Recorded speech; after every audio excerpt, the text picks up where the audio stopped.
Ok, hello anh em nhé, quay trở lại với lại kênh của Z Game nha. Thì hôm nay mình lại đến với Kingdom Come, bản Việt hóa của The Red Team. Thì lần trước là mình đã mua được một túi than với số lượng x10. Mình nhớ không nhầm là mình mua với giá 5,7 đồng đúng không? Thì hôm nay mình sẽ giao chỗ than đấy cho cha nha, mang than đến cho bố. Hiện tại thì mình đang ở nhà, tắt cái Uniki này đã. Mình đang ở trong nhà với mẹ.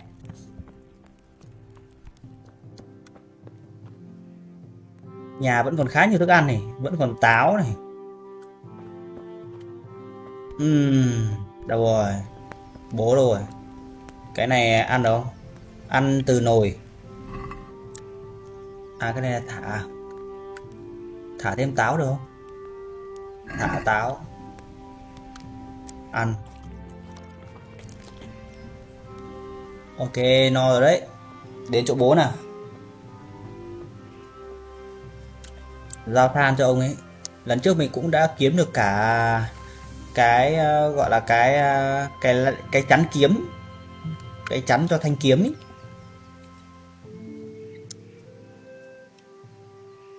Ờ, có nên hỏi lạc đề tí không nhỉ? Cha đã làm gì ở Kuten? Cha đã làm gì ở Much for Kuten? doing, Kuttenberg? Oh, all sorts. You had to be able Cha to đã put làm your đủ hand việc, to anything if you wanted to make a mọi living. thứ nếu con But muốn kiếm I was sống. never far from iron. Nhưng mà I'd like cha to chưa take bao you giờ there. rời khỏi lò rèn. Con muốn I'll ghé thăm take you there Kuten. one day, never Ta sẽ fear. đưa con It's a vào một beautiful ngày nào city. đó. But in the Đó end, là một you'll thành phố learn the xinh best đẹp, nhưng places here rồi lie con sẽ beside biết them. nơi nào tốt nhất We've ở kind xa sâu nobles, này. fertile Chúng land, ta có một quý tộc plenty tốt of bụng, everything. đất đai màu You mỡ và know đầy đủ mọi thứ. Stranded now. Cha có We've thân với known each ngài, other long enough. chúng ta đã quen nhau đủ lâu. À vậy là cái ngài béc béc đấy với bố mình ấy là cũng khá là thân nhau đấy. Về những thứ mà cha muốn này. Đây, bây giờ đưa cho ông ấy. Yeah, about time. Have you got everything I wanted? Ờ, vẫn chưa? Nói dối à? Con có rồi. Con có than rồi, than và chuôi kiếm. Good Bia. job. Let's have it then, son. Well done. Con là con ngoan mà. Right. Let's see what the Nào để artichoke xem masters at bậc thầy Sasau do for us. Sasau đã làm gì. Look at that, lad. Well, that's what I call Đây, đây là craftsmanship. cái chuôi kiếm đây. What does the inscription mean? Damned if I know. Doesn't look like Czech to me. Latin, maybe? Lord Radzig ordered it. This will be the finest sword I've ever made. À lại một cái chuôi kiếm khác. Vậy là không phải có mỗi một Good. cái đâu. Fire up the forge. Có nhiều chuôi Put it kiếm all đấy. together. Úi là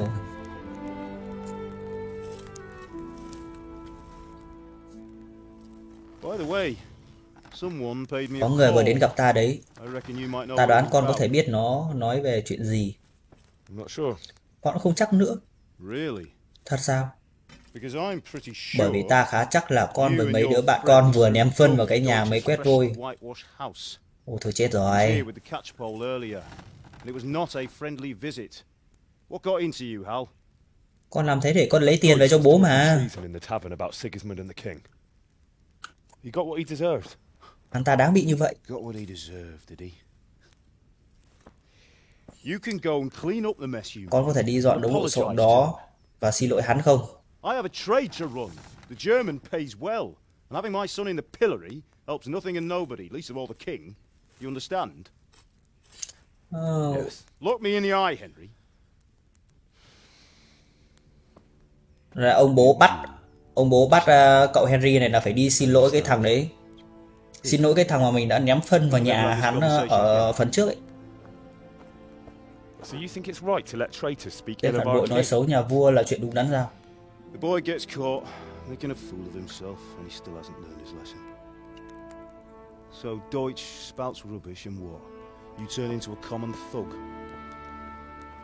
Ôi, You might win a tranh fight, tranh luận với ông but bố, you never win an argument. tranh luận với bố là sao được? Bố bảo gì thì nghe đấy Remember, đi. Henry, if you want to convince someone that they're wrong, try using your mouth and not your fists. Ok bố, Con sẽ đi xin lỗi nó và con sẽ đấm vào mồm nó một cái. Furnace is Đây, ready. đây là cái lò rèn của hai bố con.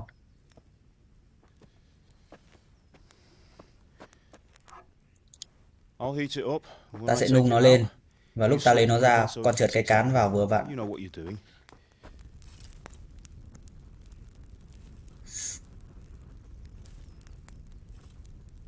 Chứ ngày xưa chỉ có rèn kiếm với lại rèn súng. Do it. Ai da. Cái này trượt tay một cái nhờ. Good. Once more. Hi, trượt tay một phát rồi thôi That's it. đi tông lòng bàn tay luôn. Now file it down so it sits well in the hand. I'll prepare the guard.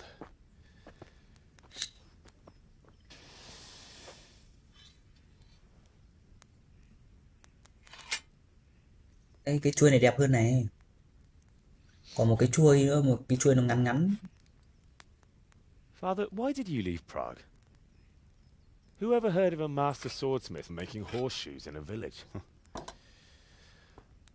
I had my reasons, Hal. Ta có lý do của ta, Harry ạ.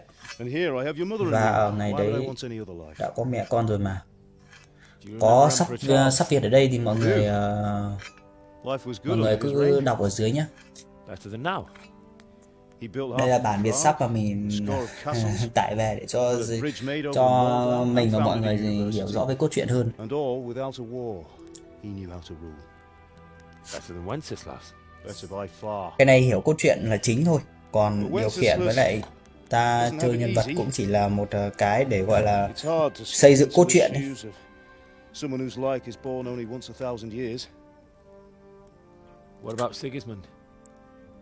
Nhiều cái tên lạ quá. You think Charles would have brought an army down on his own people like Sigismund? No.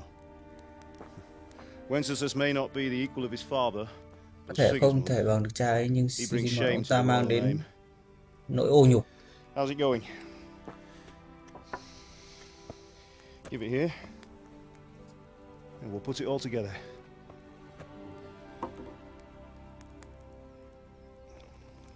Ấy à. Chuôi kiếm ấy, chuôi làm bằng gỗ à?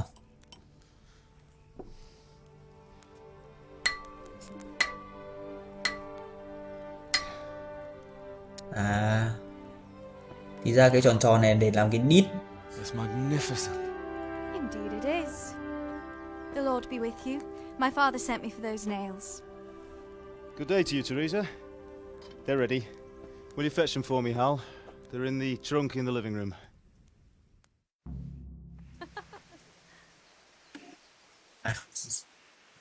Giờ giờ đi lấy túi đi cho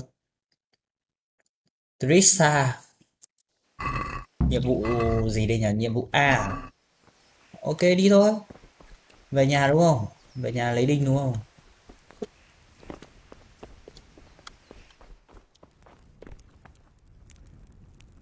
Mẹ ơi, con lấy ít đinh.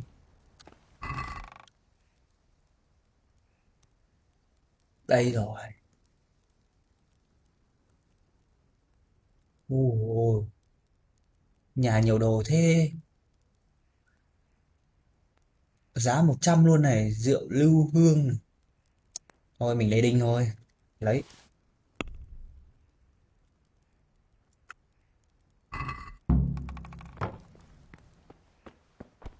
Nó làm gì? Đưa túi đinh cho Teresa. Hi. Đây có bà đây. Here are those nails you wanted. Thanks. So, how's Bianca? Ấy, nhìn em Tây thế. Why Cô do ấy you cũng ask? ổn, sao cậu lại hỏi vậy? Will you be going Thắc to mắc the thôi. dance with me? We will. Hai người sẽ nhảy tối nay chứ. Chúng tôi Maybe sẽ we'll see đi. each other there. Có lẽ chúng ta sẽ gặp nhau ở đó. I'll be on my way. That sword is... Tôi phải đi thôi, cây kiếm đó thực sự là rất đẹp đấy. Úi rồi. Cameraman này nha. Quay vào cái chỗ không nên quay nhá. Glass, eh? Now stop staring at her and come and see this. It's time for the trial by fire.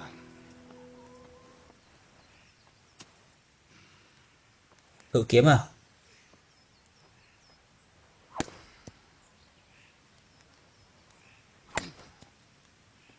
Kiếm hơi cùn nhé, đánh giá là kiếm hơi cùn nhé. We did a fine job. I would expect nothing less from such a renowned swordsmith. Those days are gone, sir.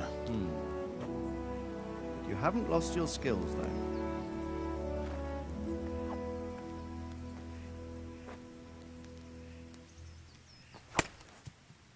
Hơi cùn nhé. Nhìn cái vết chém thì biết kiếm cùn quá. Would you like to try it? Sir, what good is a sword to a Let him commoner? try it.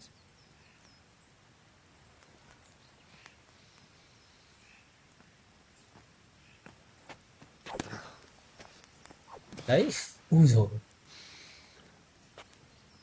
You still have a lot to learn. Ask your father to show you how. He knows what he's about. Learning his trade will serve him better in life, sir.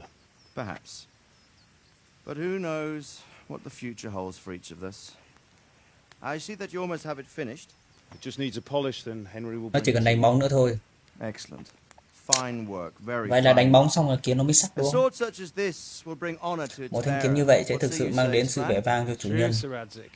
If I'd have had its like back in Nicopolis, things would have worked out differently. Câu chuyện hơi nhiều nhá. How odd to find such an accomplished swordsmith working in a place like this. A man of his talent would have no problem making a fortune in Prague or Vienna. You're right. It's a very long and peculiar story. I'd be glad to listen to it over a cup of wine, but duty calls, and I must leave. Here you are. Tiếp kiếm ngày xưa người ta rèn là dài thật nhở. He truly is a master of his craft. Hãy hỏi thêm từ cha cậu. I'm Ông ta sure thực our sự paths will là cross again. ta chắc chắn là chúng ta sẽ Once it's ready, send your son up to me with it. Good work, Martin. Sir. vậy là vẫn chưa xong, mình tưởng kiếm xong rồi mà nó lại cùn như thế.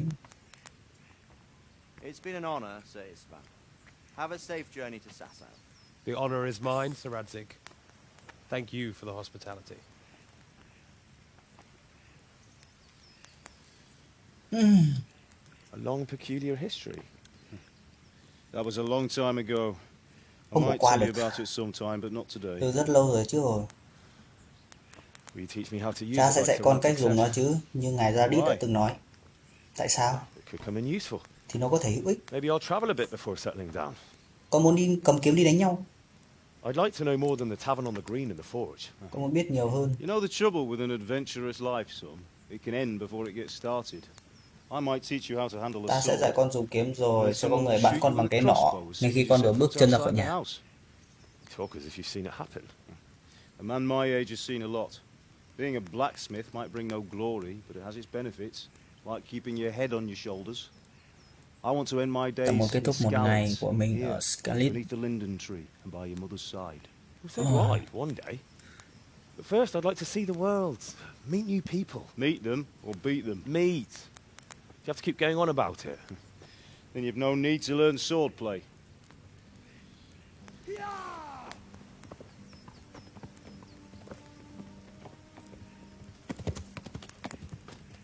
Tiếp ở đây có cả một cái lâu đài luôn He nhỉ. was in a hurry. What's happened?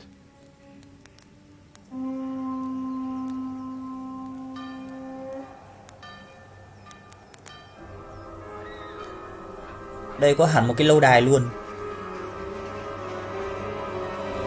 Ui cái gì đây? Chiến tranh rồi à?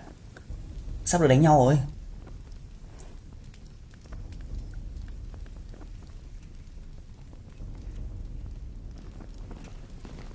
Ôi ôi. Ui rồi, đông thế.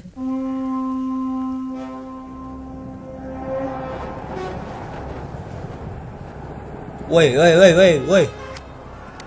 Ô ô ô cái gì đây?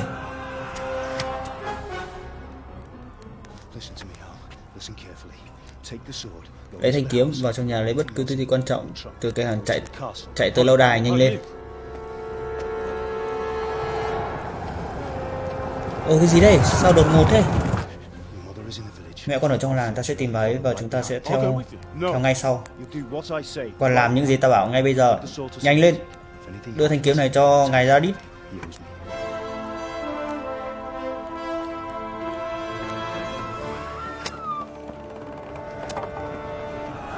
Ui rồi chặn bằng cái đấy chặn làm sao được.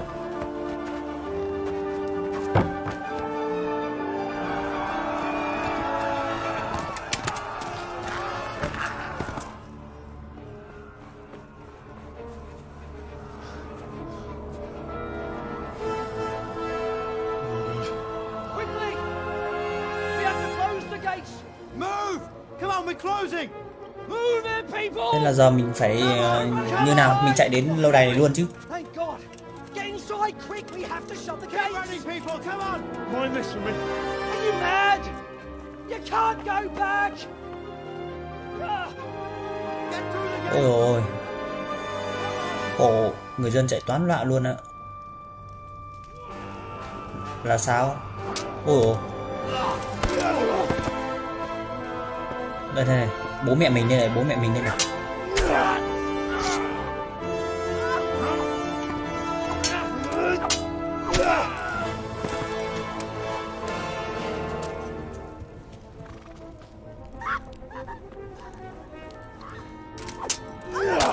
Sao hai ông bà này lại ở đây?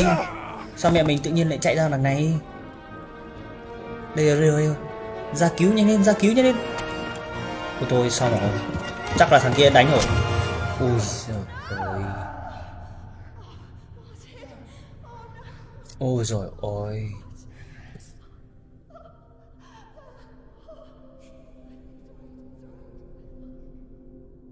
Ôi rồi ôi. Ôi cả mẹ mình nữa. Chắc đi luôn. Ui rồi ui. Chết trước mặt luôn ạ. Chết ngay trước mặt mình luôn. Mày quay cái mặt mày ra đây.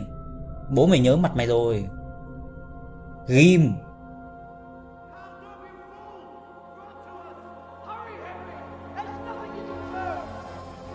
Come on, Hal! You can still make it! Run!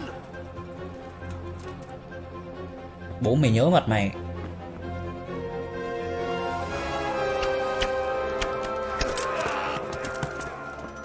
Find a horse! Ride to town, Merc! Tell them what's coming! Warn them! Run by the moats! There's a path down there! Jump down from the wall and flee! Tức là mình không được vào thành rồi đúng không? Thế nào không được vào thành rồi? Mình phải đi kiếm ngựa, mình đi đi tới đâu đấy.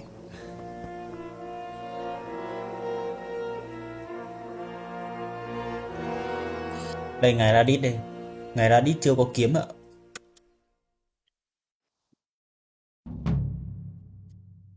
Đây, mình đang cầm kiếm của ngài Raditz. Ô, kiếm đâu? Kiếm đâu? Kiếm đâu?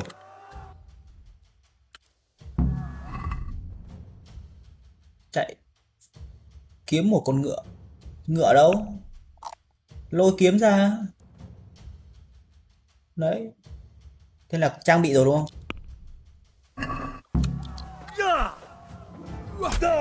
À. Ô kiếm đâu?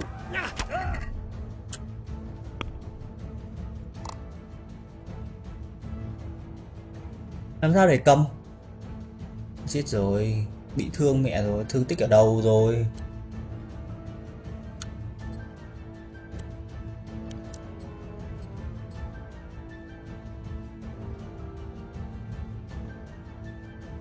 Làm sao để cầm? Cốt đơn nào.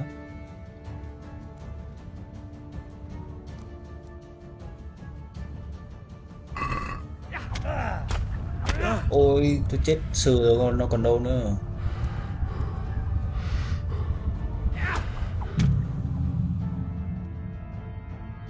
Mẹ nó chém cho bầy nhầy luôn rồi. Ơ kiếm đâu? Kiếm đâu rồi sao không lôi ra đánh? Lại đi đấm bốc ạ cái thằng đần này. Lấy kiếm ra. Đây kiếm rắc ở đít đây.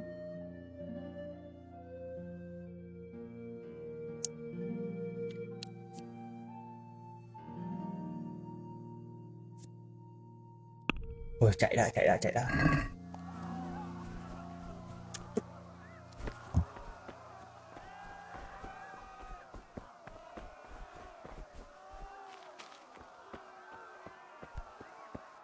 Ngựa đâu nhỉ?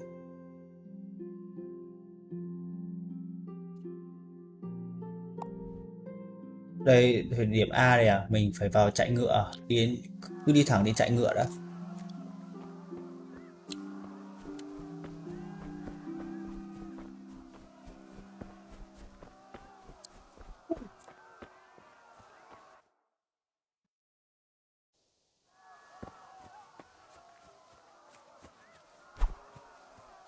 Nó kiếm ra kiểu gì?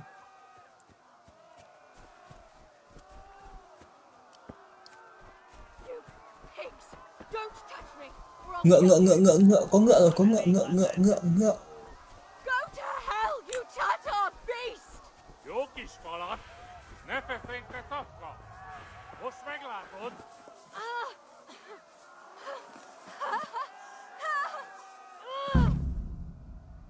Bạn có thể gọi ngựa bất cứ khi nào bằng cách huýt sáo và cưỡi nó. Cáp. Cáp lốc à? Đi bộ giúp cho ngựa của bạn có hồi lại sức lực. W với ship là chạy nước kiệu. W 2 lần ship phi nước đại. Ship là để ngựa của bạn thông minh hơn một số người và nó sẽ bám sát lộ trình của bạn. Nếu bạn để thả, chỉ cần bạn bắt đầu chạy nước kiệu. Keverlene kiegyek, hogy ne repültsön. Ồ,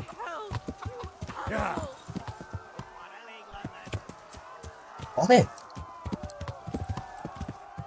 Ôi điều khiển khó lắm. Thôi kệ đi. Úi, ngựa. Ngựa ơi, ngựa ơi, ngựa à. Không biết đây con ngựa đực ngựa cái. Ngựa đực hay ngựa cái đây? Ngựa này ngựa đực hay ngựa cái đây?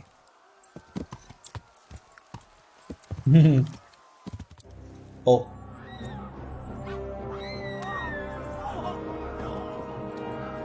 Ồ, bọn kia mù à? À không. Nó có mù đâu, nó nhìn thấy mình rồi này.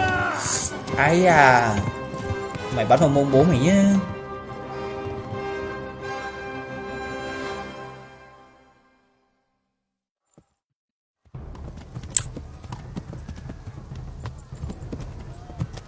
Bị thương rồi. Tự dưng bị thương ở đùi luôn. Bạn đang chảy máu nhưng lại không biết băng bó vết thương ra sao, bạn phải đi nhờ ai đó giúp. Thế à?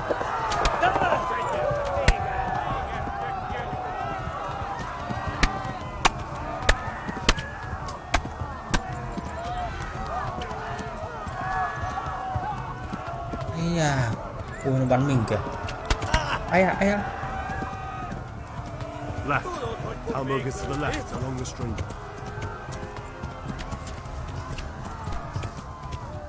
Kiva fogbele. Yeah.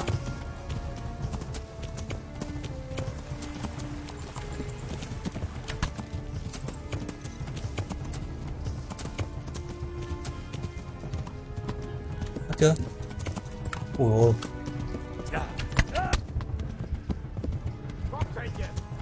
À, nó bắn gần chết mình rồi.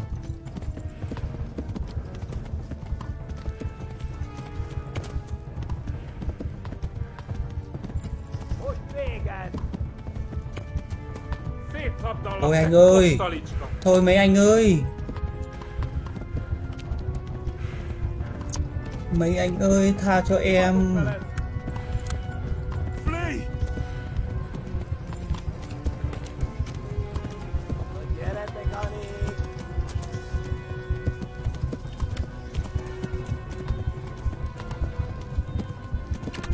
Yeah. Mehetünk le!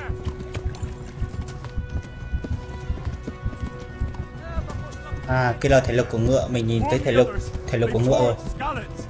Cứ chạy tẹt thôi. Ô. Mai ạ. Có thể. Nó bắn mình, nó bắn mình, nó bắn mình chắc là tên găm đầy lưng rồi.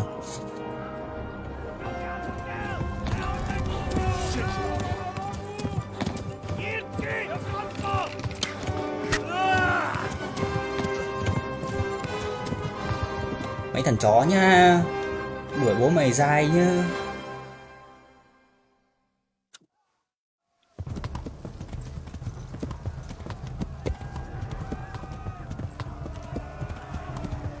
Hòng bắn bố, đừng hòng bắn bố mày.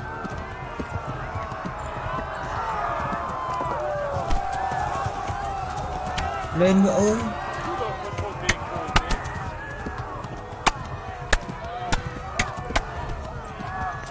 Mẹ mày, sao mày lắm tên thế? Đánh vong, đánh vong, đánh vong. Hamburg is to the left, along the stream.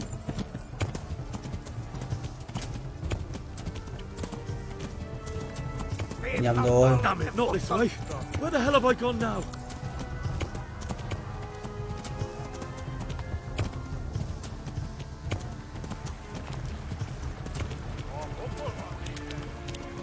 Tôi nhầm hướng rồi.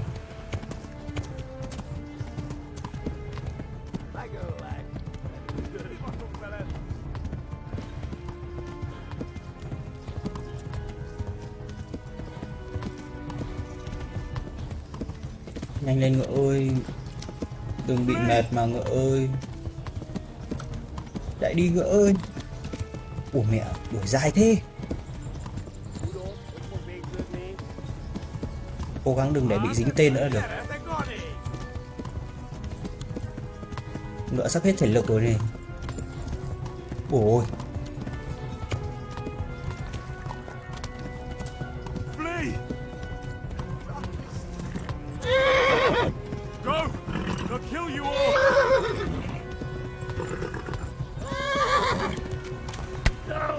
Ây à, lại bắn mình rồi.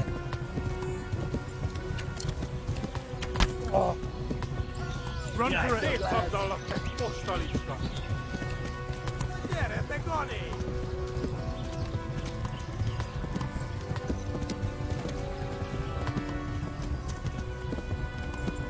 Lâu đến thế. Ui.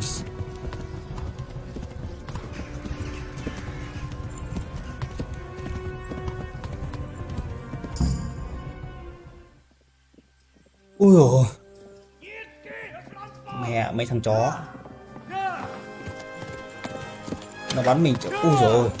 Nó bắn mình chắc là găm đầy lưng rồi. Oh my God! Wait! Jesus Christ! Help! Skeleton's been attacked! Do something! Help! Quickly, everyone! Get your asses here! Hey! And loose! Bắn nó đi mấy anh ơi. Bắn chết con mẹ nó đi.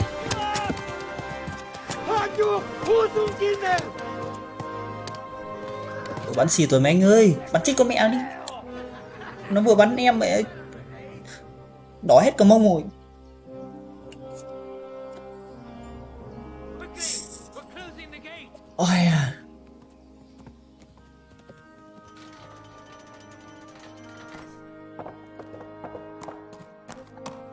Đau quá. Trời ơi đau quá.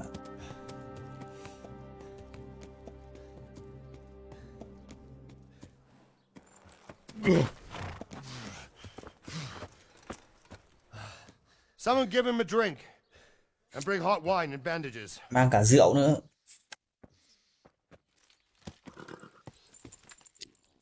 Ôi, uống rượu thật đấy à? Tell me, boy. Nói ta xem nào chàng trai. And where are you from? Cậu là ai và từ đâu What tới? hell's name happened? Chuyện quái gì đang xảy ra vậy? Come from Skalitz. They burned it to the ground. Chúng đã đốt sạch mọi thứ. Slaughtered everyone. Who? Who burned it to the A ground? huge army. Một đội quân lớn chúng tấn They công mà attacked không cảnh báo without trước. warning. And they weren't Czechs or Germans either. Who then? I don't know. I've never seen armor like it or heard their language. Maybe Tatars?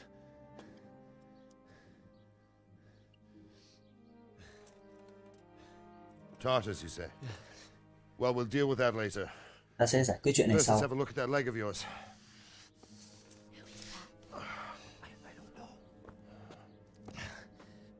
Grit your teeth, boy. Cắn chặt răng Pull vào. that hair out. Ta kéo mũi tên ra đây. Ui giời ơi. Có gì đau đâu, như mũi chích kìa mà.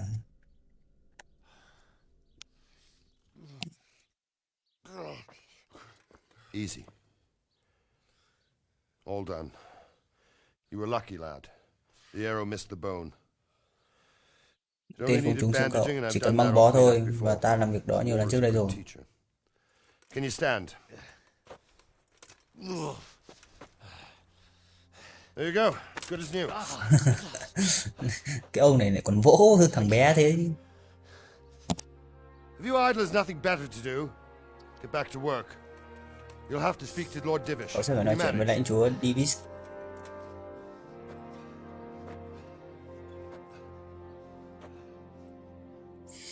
Ngày xưa chiến tranh ác nhỉ, chiến tranh khốc liệt nhỉ.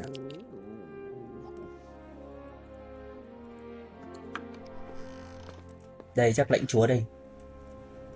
Sir, Thưa ngài, đây là người sống sót. heard, Robard. Ta đã nghe rồi. Tell me, boy, what exactly happened?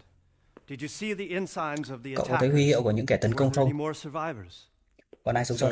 Nó giết bố mẹ em rồi còn đâu nữa. I don't know what army it was, but it Nó đã was giết bố mẹ huge. tôi rồi.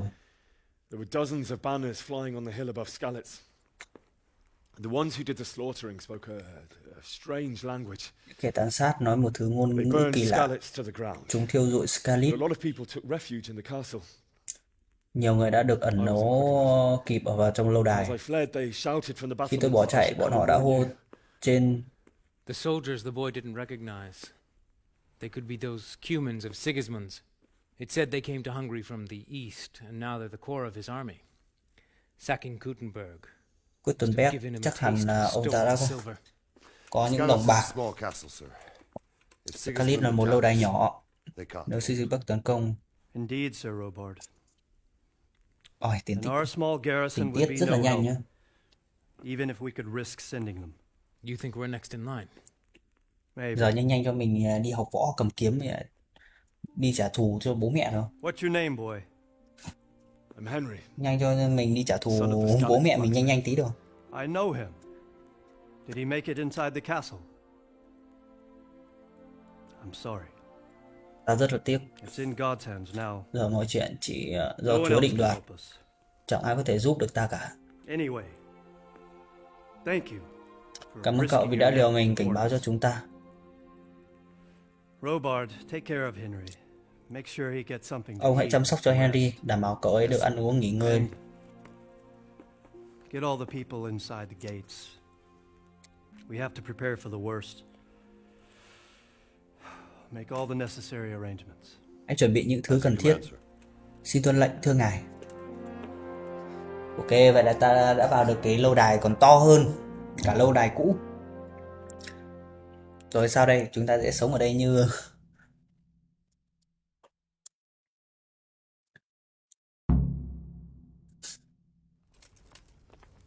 chúng ta sẽ sống ở đây như một nhà vua. Nhiệm vụ là gì đây? Nói chuyện với ngài Robert. Robert đâu? Không Robert đâu. Làm sao để nói với... Ồ. Cái gì mà choáng thế? Đây. Bà tránh nha. Vương Đường. Tôi điên thì tôi đấm vào phát rồi. Nói chuyện. You've done well, lad. I'm sorry for your loss. You must be all done in. Why don't you go to the kitchen and have a good meal? Sorrow is easier to bear on a full stomach. I heard about your father. Đã nói chuyện xong với They say ngài he was a Robert. swordsmith who moved to the countryside before. Cái này là mình cần nghỉ ngơi à? Đâu, mình đang khỏe mà. Mình đang khỏe như trâu ấy. Nhiệm vụ tiếp là gì? Đi theo ngài Robert đến nhà bếp Paul. Ông... Ôi... Sao mắt cứ mờ này? Nhà bếp. Ah, milady. You are fortunate our good lady Stephanie of Talmberg has graced us with her presence. My lady, I'm honored. Thưa phu nhân, So this is our brave young man. đây là chàng trai dũng cảm của chúng ta Welcome, sao? lad. Bojana here will take care of you. No doubt you're tired and hungry. Indeed. How could he not be, poor soul? After everything he's been through, he must be as hungry as a bear, aren't you, young master? Here you are, then. Eat your Úi fill. rồi tôi phải And a lợn đâu little mà wine to wash it cho down. tôi nhiều thế. Thank you, my lady. Ê, When you're done, you can go and rest with the grooms in the outer ngày bay. xưa là That won't do, Sir ngày xưa là Lobart. mấy người ở đây For là all he's been ăn through, thúng uống deserves vại thế a à? bed. Đây này, Let him sleep in a lodge in the uống rượu thì bằng vại này, ăn thì bằng cả cái tô to đúng kia. Young Henry here is overwhelmed by your generosity. Yes, yes, thank you, my lady. May God reward you for your kindness. Đây chỉ là cái hoạt động bình thường, You're in capable ăn uống với lại hands, chào sir. hỏi I'll leave you to it. bình thường thôi. Good night. Chưa đến mấy cái đoạn phải Right, động man. tay động chân nhỉ, đấm nhau nhỉ. Mình là mình muốn đi đánh mấy cái thằng When you've done, mà nó đã giết bố mẹ mình you ý. can sleep in the bed chamber of the courtyard lodge. And don't forget to take off those filthy boots before getting into bed. Đừng quên cởi đôi ủng bẩn thỉu. Ông khinh tôi à? Ông chê ủng của tôi bẩn thỉu à?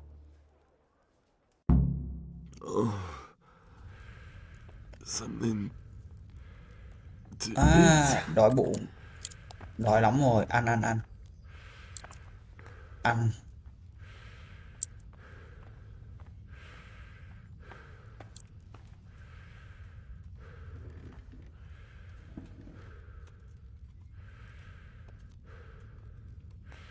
Ăn đi.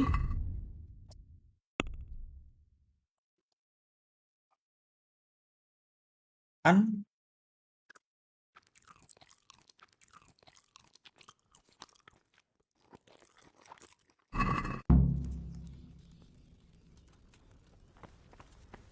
Ăn tiếp. Lấy hết. Lấy hết. Ăn hết luôn. Không để lại trong bếp cái gì cả.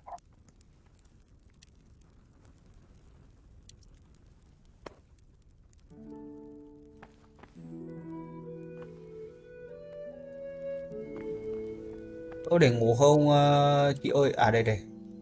Ngủ cơ. Ngủ cái gì?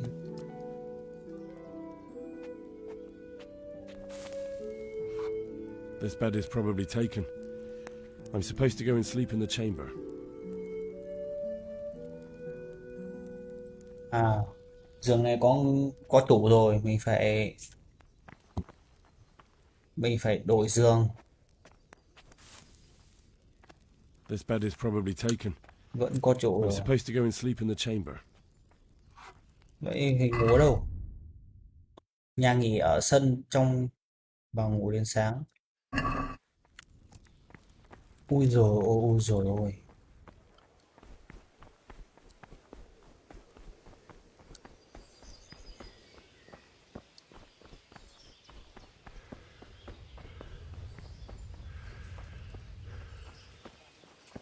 Thế là ở đâu? Đây. Không biết tầng trên hay tầng dưới.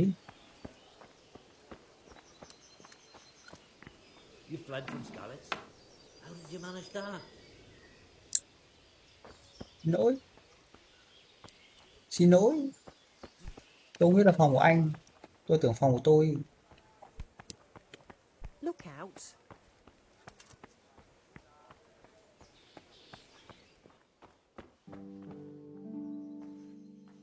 Đây, giường của mình đây đúng không? Ngủ.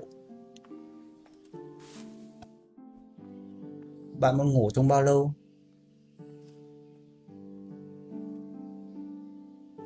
À, cứ bắt đầu ngủ đi đã. Ngủ.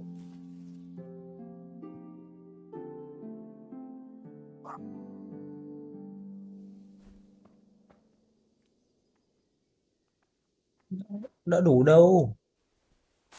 Ngủ thêm đi.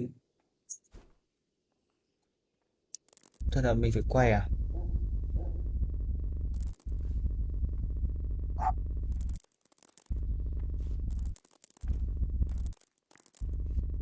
Ok, được. Ngủ 12 tiếng luôn. Today the patrols will be doubled. Keep your eyes peeled. Mở to mắt ra, nếu có cậu thấy cái gì bất thường thì phải báo ngay. Trời đang mưa. Understood.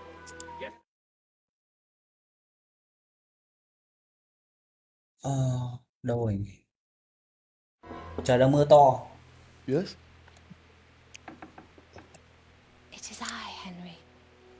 Forgive the intrusion. À, I didn't wake you, boy, did I? lại cái bà này mang thức ăn cho mình, phu nhân. No, not at all. Điều gì mà đưa bà đến đây tầm này chứ? But what brings you here at this hour? I thought you À, do mang with rượu. a little wine. Sao cái bà này tốt với mình nhỉ? My lady, you really shouldn't Sao lại tốt với mình nhỉ? Mang rượu đến. send a servant.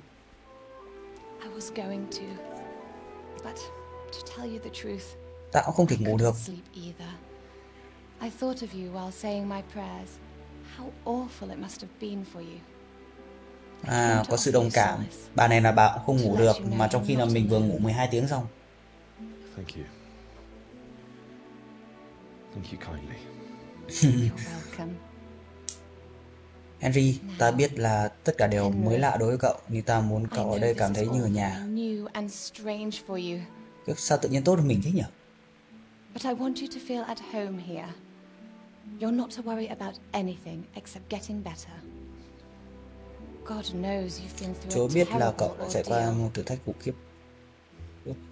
Bao giờ thì mới được cầm, bao giờ mới được cầm kiếm đi đánh nhau đây? Although your loss is much greater, Nó bắt mình phải đọc hết chỗ cốt truyện này. but with God's help, the pain will ease in time.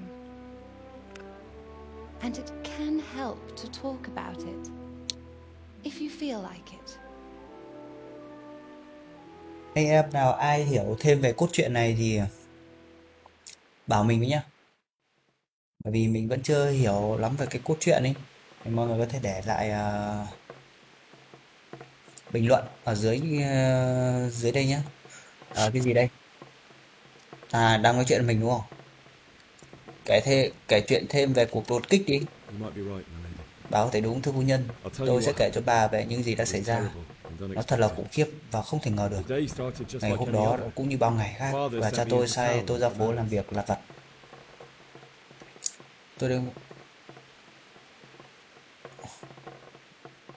Tôi đến quán bar. I went to the tavern to Tôi buy ale đến for quán father. để mua bia cho ba, I know it's a và tôi job biết for đó là a công việc groom, của một hầu, nhưng mà tôi Our chẳng girl quan tâm Bianca vì over nàng there. Bianca của tôi cũng I ở called quán her rượu for a đó. while and we Tôi agreed tán to tỉnh meet nàng in the ấy, evening, but our meeting was never to nhưng happen. cuộc gặp gỡ đã không bao giờ xảy ra.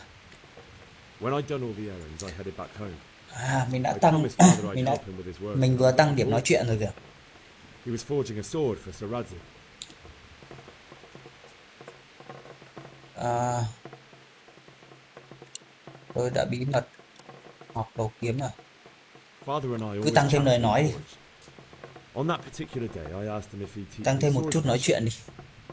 He said no. He Ông said ấy it's từ better chối, for a ông man cho to keep rằng his đàn head on ông his thì phải shoulders suy than nghĩ chín lose it chắn, over some chứ pointless đừng lao heroism. vào mấy trò anh If hùng only vô he'd ích. known what Giá như fate ông ấy had biết in số store phận for đã us. dành cho chúng ta. Oh, But Sigismund's horde was already on Bà the này chỉ horizon, biết lắng nghe thôi. ready to attack the town.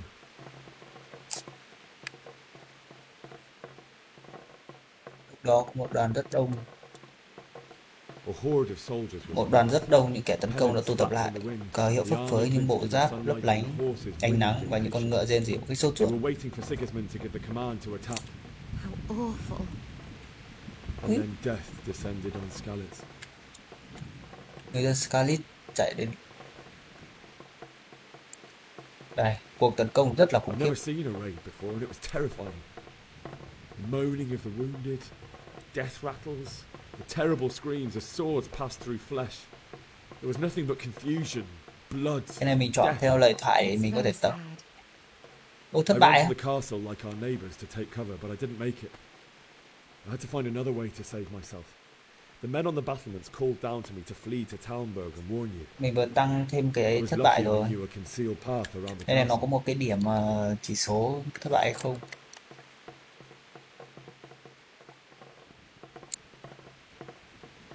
I wasn't safe yet. The Cumans were going Đám to Phu Man house đã the đi house từng below nhà the một castle, dưới lâu beat đài, it and cướp then bóc torture và it. rồi đốt rụi nó. They encircled the castle, and it was clear they could spot me at any moment. May God punish them. Then I heard a Bà scream. này mình thì nói rõ dài đấy, xong bà chỉ nói đúng câu. She'd been caught by a gang of Cuman savages who planned to violate her.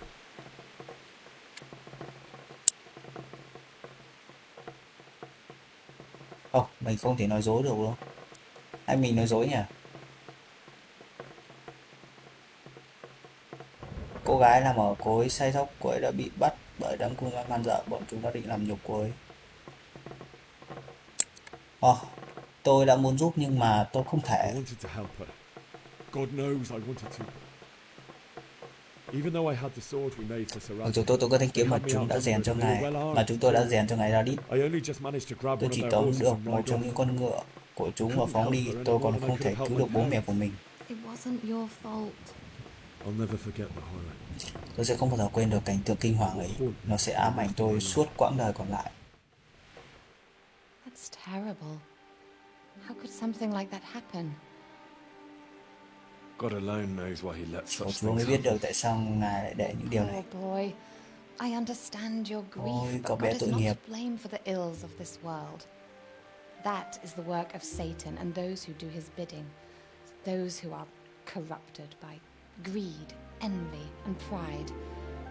You must not lose faith, whatever life brings.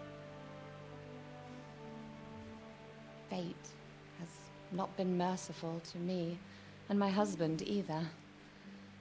Although in comparison to the horrors you went through. I was young when I married my husband. Ta phải lấy It chồng was khi my ta còn father's trẻ. wish. Divish was a lot Cái older cổ than thoại I, lâu thế, but dài thế, a nói woman nhiều must thế. bear her lot. Shortly after our marriage, before I even got a look at Talmberg, the castle was stormed and my husband was imprisoned. Lịch sử của đất nước này nhá, là mình cũng không hiểu rõ lắm. My husband had some quarrel with Sir Havel Medek of Valdek, who decided to resolve it by force. He stormed the castle, Kiểu game cốt truyện burned ấy, down game cốt the truyện village nhưng of mà nó là cái cốt truyện gì and đó. killed many of our men, even the old chamberlain. He imprisoned my husband in the castle and put his own garrison there. That's awful. Kiểu một người thì I nói was rất there dài, at xong người 18 years old, còn lại chỉ nói đúng một All câu. of a sudden, I was left alone with Sir Robert. We didn't know what to do. We went to Prague to appeal to the king and sought help from Divish's friends, but all to no avail. We tried for years, but it seemed I was destined to be left alone and my husband to rot in jail in his own castle. Years, you say? 7 years. That's how long it took before Havel Ta was có thể nhìn thấy condemned as chồng an enemy mình of được the một lần crown. nữa. And even then, he refused to surrender the castle and release my husband. In the end, I raised the money to pay a ransom, and only then, by the grace of Lord Jesus, did I finally lay eyes on my husband once more. 7 years. And was Harvel Thế punished? Havel có bị trừng phạt vì điều đó hay không? Không bao giờ. And after Và 7 sau 7 years, năm trời my thì người husband chồng turned to trở me lại với in ta là một ông già old thật là man. ốm yếu. Sir Divish seems like a good, strong man. Certainly, only he has many concerns. He had to rebuild Kiếp Talmberg. nói nhiều thế. After he was released, the king appointed him Burgrave of Prague Castle, and he was very busy. He had no time for me at all. But at least we were in the city, and there was something going on. And now, we're here. My lady, you're still young and beautiful. Your best years are still ahead of you. Phu nhân vẫn còn những năm tháng đẹp nhất phía trước mà. Would that were true. Giá như lad. là nó đúng. Would it were true. True. But what am I doing bothering you with this? You have troubles enough of your own. Rồi, bà đi đi. I'll go. Đã buồn ngủ rồi đấy gần. Bà mang cho tôi ăn mà. Bà mang đi đâu ấy? I Cái bà này. enjoyed our little talk, Henry. Good night. Bà mang cho tôi ăn mà. Good night, my lady. Để lại đây.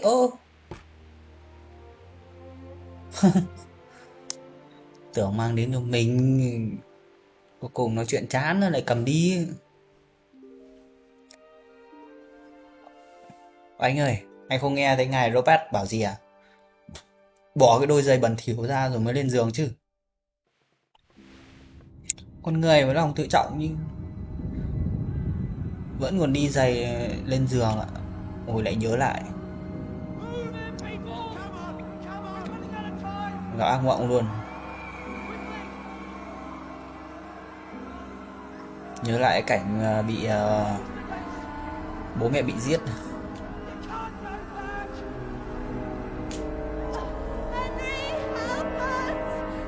Ui giời.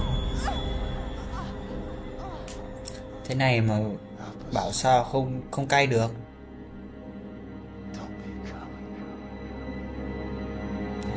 Muốn cầm kiếm đi đánh nhau lắm rồi. Henry, wake up. You don't Dậy want to đi, miss this. cậu không muốn bỏ lỡ vụ này đâu. What's happening? Chuyện gì đang xảy ra vậy? Come to the battlements. One of our Lên patrols tường thành đi, reported một a người company lính tuần heading tra đã báo towards cáo the rằng có scouts. một nhóm lớn người đang đến đây từ Scarlet. Chắc người dân ở Scarlet di cư cũng trốn sang bên này sao ấy? Đã lưu game. Ồ, vậy là lưu rồi à? Ôi đuốc. Cần một tia ánh sáng, hãy dùng đuốc bằng cách nhấn 1. Nếu bạn có thuốc bắt cú để dùng thì lại càng tốt. Làm có thuốc. À đây, kiếm đây hay. Kiếm đây hay. Trời ơi, mình có kiếm rồi đây. Sao vùng nãy không cầm được? Lúc mình chạy sao mình không cầm được kiếm rồi ạ?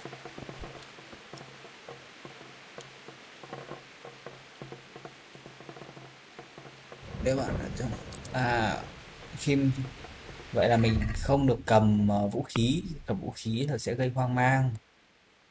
Thế thì mình phải cầm đuốc, trang bị đuốc. Ok,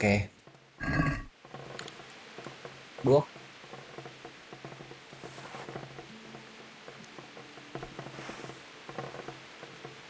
Đâu? Đuốc đâu? À, đuốc đang cầm trên tay đây. Ok anh em nhé. Thì series 2 của cái game này thì đến đây thôi. Thực ra cốt truyện cốt truyện của con game này thì mình cũng không hiểu lắm đâu, nhưng mà nếu anh em nào mà tóm tắt được cốt truyện thì hãy để lại comment bên dưới nhé. Thì mình sẽ chơi con game này, những cái phần cốt truyện thì mình sẽ để cho mọi người tự tìm hiểu, và mình sẽ chơi con game này để gọi là rèn giũa anh chàng này cầm gọi là học cách cầm kiếm và để đi trả thù cho bố mẹ mình nhé. Cái này phải phá khóa à? Ok, series này mình đến đây thôi, thì mình sẽ còn chơi con game này ở series thứ 3 nữa. Thì hẹn anh em ở những clip sau nhé. Bye bye anh em. Lưu. Ok, bye bye nha.